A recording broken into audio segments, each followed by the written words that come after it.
Malakas ang ulan ng gabing yon. Halos wala ng tao sa kalsada, maliban kay Maria na nagmamadaling umuwi. Bitbit ang pagod at lungkot mula sa isang araw na tila walang naging tama.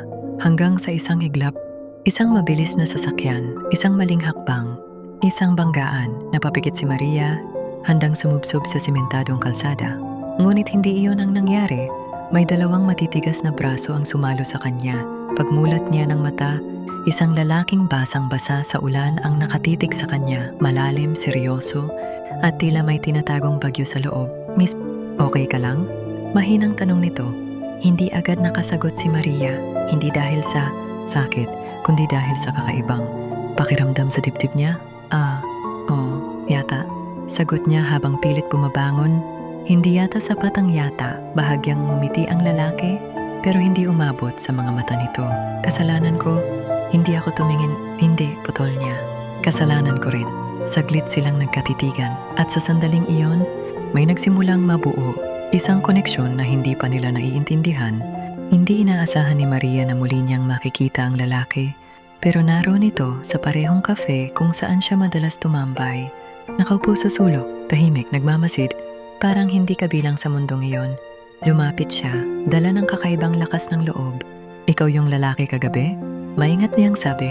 Tumingala ito, walang gulat. Para bang inaasahan siya. Zach, may klinitong sagot. Maria, ngumiti siya. Salamat pala, tahimik. Mas lalo siyang kinabahan. Ganun ka ba talaga katahimik? Biro niya, depende sa kausap, na pataas ang kilay ni Maria. So, boring ako? Hindi, sagot ni Zach. Diretso sa mata niya, delikado ka? Napatigil si Maria, ha? Hindi ka dapat lumalapit sa akin. Bakit? Hindi sumagot si Zach. Sa halip, tumayo ito. At bakit parang may humahabol sa'yo? Bigla niyang tanong, saglit itong napahinto, unti-unti itong lumingon. At sa unang pagkakataon, nakita ni Maria ang takot sa mga mata nito. Hindi mo kailangang malaman. Pero gusto ko, hindi ka magiging ligtas. At sa halip na matakot, mas lalo siyang nahila palapit. Lumipas ang mga araw, pero hindi nawala si Zach sa isip ni Maria.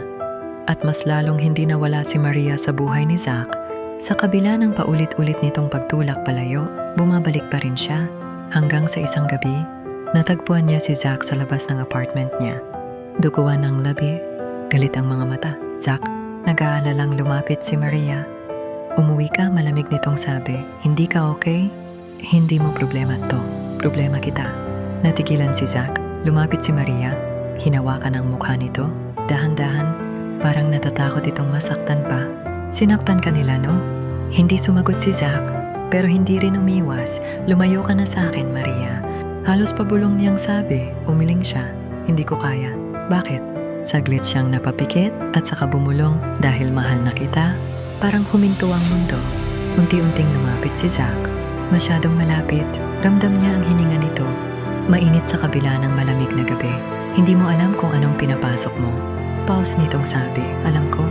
At bago pa siya makapagsalita ulit, hinila siya ni Zach palapit. Isang halik, magulo, mapusok, punong-puno ng takot at pagnanasa. Parang ito na ang huling pagkakataon. Matapos ang gabing iyon, hindi na muling nakaiwas si Zach. Hindi na niya kayang itulak si Maria, palayo, kahit alam niyang siya ang pinakamalaking panganib sa buhay nito. Sa loob ng maliit niyang apartment, tahimik silang magkatabi. Ngunit ang katahimikan ay punong-puno ng tanong. Ano bang tinatakbuhan mo, Zach? Mahinang tanong ni Maria habang ginagamot ang sugat nito. Napapikit si Zach. Parang bawat haplos nito ay nagpapabagsak sa mga pader na matagal niyang itinayo. Mga taong hindi marunong magpatawad. Tapos ka na ba sa kanila? Umiling siya, hindi pa nila ako tapos. Unti-unting nagbukas ang nakaraan. Isang sindikato, isang buhay na puno ng dugo, and isang lalaking pilit gustong magbago. Pero hinahabol pa rin ng kasalanan. Hindi ako mabuting tao, Maria. Hindi ako naniniwala. May mga taong namatay dahil sa akin. Saglit na natahimik si Maria, ngunit sa halip na umatras, mas lalo siyang lumapit. Hinawakan niya ang kamay ni Zach, pero pinili mong magbago. Diba? Napatingin si Zach sa kanya. Sa unang pagkakataon, may liwanag sa mga mata nito. Akala ni Maria siya lang ang kailangang harapin, pero mali siya. Isang araw, isang babae ang dumating. Maganda, matapang at may mga matang puno ng galit. So ikaw si Maria, malamig na sabi nito. Ako nga, ikaw? Ngumiti ito pero walang init. Ako ang babaeng muntik ng ikamatay ni Zach. Natigilan si Maria. Anong ibig mong sabihin? Lara, pakilala nito. At ako ang dating mundo niya. Hindi niya alam kung alin ang mas masakit ang malaman ang katotohanan. O ang makita kung paano tumingin si Zach kay Lara.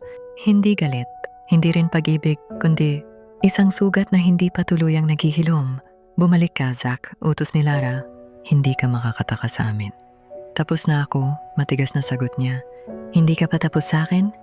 Sumingit si Maria, hindi na siya babalik sa dati. Napatingin si Lara sa kanya, mata sa mata. At sino ka para magsalita? Siya ang pipiliin niya. Ngunit sa loob-loob ni Maria, may takot. Paano kung hindi siya ang piliin? Hindi nagtagal, dumating ang bangungot.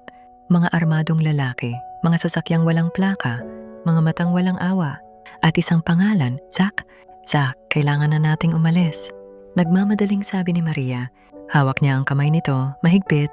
Hindi ka dapat nadadamay dito? Galit sa sarili niya. Kasama mo ako, tandaan mo yan. Biglang may pumutok na baril. Nagbasag ang salamin sa likod nila. Takbo. Sigaw ni Zach. Humahabol ang mga yabag, sumisigaw ang hangin. At bawat segundo, maaring huli na. Ayokong iwan ka. Sigaw ni Maria habang tumatakbo. Kailangan mo. Hindi. Hinila siya ni Zach sa isang madilim na eskinita. Pinagdikit ang noo nila. Hingal, pawis, takot. Makinig ka sa akin. Pause niyang sabi. Hindi kita iiwan. Maaari kang mamatay. At kaya mo bang mabuhay kung mawala ako? Natigilan si Zach. At sa unang pagkakataon, nawala ang tapang niya. Unti-unti siyang lumapit. Hinawakan niya ang mukha nito. At hinalikan. Mas mapusok, mas desperado, parang nagpapaalam. Parang sa gitna ng panganib, si Maria lang ang tahanan niya. Sa gitna ng kaguluhan, napalibutan sila. Walang takas, walang oras. At alam ni Zach, ito na ang katapusan ng pagtakas niya. Bitawan niya siya, malamig ngunit matapang na sabi ni Zach. Hindi siya kasali dito. Ngumisi ang leader, pero mahal mo siya. Biglang hinigpitan ni Maria ang hawak sa kanya. Hindi kita iiwan. Dahan-dahang hinawakan ni Zach. Ang mukha niya, parang iniukit sa alaala ang bawat detalye nito. Kailangan mo. Umiling si Maria, nangingilid ang luha. Mahal kita. Napapikit si Zach. At doon siya tuluyang bumigay. Mahal din kita. Isang huling halik, mahaba, mabigat, puno ng pangako at takot. Pagkatapos, dahan-dahan niyang itinulak si Maria palayo. Ako ang kailangan niyo. Hindi tinupad ni Maria ang utos ni Zach. Hindi siya umalis. Sa halip, hinanap niya ito sa bawat madilim na sulok ng lungsod, sa bawat bulong ng takot, sa bawat pangalan na ayaw magsalita, hanggang sa makita niya si Lara. Nasaan si Zach? Diretsong tanong niya. Ngumiti si Lara. Handa kang mamatay para sa kanya? Handa akong lumaban? Sa unang pagkakataon, hindi na sila magkalaban bilang babae, kundi bilang dalawang taong nagmamahal sa iisang lalaki. Mahal ko siya, sabi ni Lara. Mahal ko rin. Pero ikaw ang pinili niya. Tahimik, masakit, ngunit malinaw. Tutulungan kita, buntong hininga ni Lara. Pero kapag namatay tayo, kasalanan mo. Dugo, bala, sigaw. Ang mundo ni Zach ay muling bumalik, ngunit hindi na siya nag-iisa. Akala ko ba hindi ka na babalik?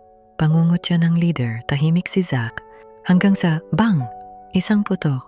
At bumagsak ang isa sa mga tauhan. Lumabas si Maria, hawak ang baril, nanginginig, pero matapang. Hindi siya nag-iisa, sabi niya. Nanlaki ang mata ni Zach. Maria, bakit ka nandito? Para iligtas ka.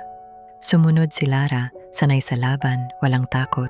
At doon nagsimula ang huling bakbakan. Tapos na to. Sigaw ni Zach habang nakikipaglaban. Hindi ka makakatakas. Sagot ng leader, o tapusin na natin to. Tumingin si Zach sa kanya. At nangumiti, kasama kita. Lalaban ako. Sa huling sandali, pag-ibig ang nanalo, lumapit si Maria. Pumili ka, sabi niya kay Zach. Takbo tayo. Tahimik na ang lahat. Wala nang putok. Wala nang sigaw. Tanging hangin at paghinga na lang ang maririnig. Sugatan si Zach. Umiiyak si Maria habang hawak siya. Akala ko mawawala ka na. Mahinang nangumiti si Zach. Hindi ako pwedeng mawala. Hindi pa kita na ipapakilala sa tahimik na buhay. Napatawa si Maria kahit may luha. Loko ka? Dahan-dahan siyang hinila ni Zach palapit. Tapos na. Sigurado siya. Tayo naman. Sa gitna ng wasak na mundo, natagpuan nila ang isa't isa. Lumipas ang mga buwan. Wala nang habulan, wala nang takot. Sa isang tahimik na lugar, nakatayo si Maria, pinapanood ang paglubog ng araw. Mula sa likod, niyakap siya ni Zack. Mas kalmado na, mas buo na. Handa ka na ba sa boring na buhay? Aling bulong ni Zack, ngumiti si Maria. Basta kasama kita. Hindi yon boring.